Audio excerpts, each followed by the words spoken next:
Through the delta, and then towards the south, about 600,000 Hebrews, according to the numbers of the Torah, went out into the wilderness led by an angel from God in the form of a pillar of cloud.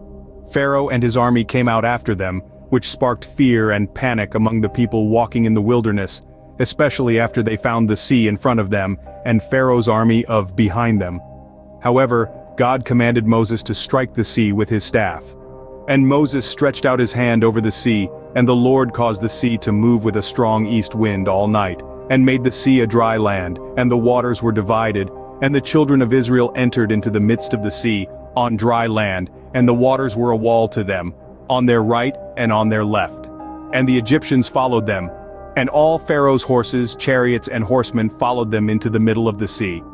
Then the Lord said to Moses, "Stretch out your hand into the sea so that the water may return upon the Egyptians, upon their chariots and their horsemen."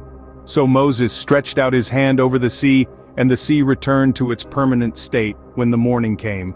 Then the water returned, and covered the chariots and horsemen of all Pharaoh's army that had entered the sea after them.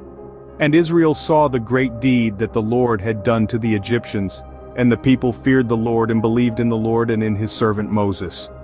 Exodus 14:21. Exodus is the hymn of Moses, which he sang in joy of victory. During the journey, the people walking in the wilderness faced several problems, and divine intervention through the prophet Moses was sufficient to solve them. The problem of food was solved with manna and quail, which rained from the sky in the morning and dissolved at noon. And as for water, its problem was solved by bursting springs and springs of fresh water on the road. Battles also broke out between the people of Moses and a number of tribes on the way out. The most famous of these tribes was the Amalekites, and the army of the children of Israel was led by Joshua bin Nun, Moses' next successor.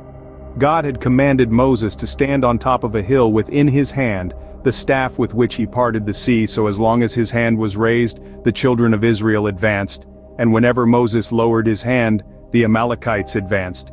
And when Moses' hands became heavy, they took a stone and placed it under him, and he sat on it, and Aaron and Hur supported his hands, one on one side and the other on the other, so his hands were steady until the sun came out. So Joshua defeated the Amalekites and his people with the edge of the sword. Exodus 12:17.